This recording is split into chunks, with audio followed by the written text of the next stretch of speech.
going to stay with it, and she's going to the fucking impound.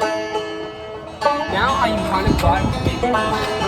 The fucking tranny is ratchet strapped in the fucking truck. No fucking wonder this thing's all humped as shit. Wait, does your mom say, yeah, the car's gonna be a little bit like the truck broke down. Say that. So the Duramax is getting impounded for 7 days since the driver was suspended license. So I gotta go pick it up in 7 days.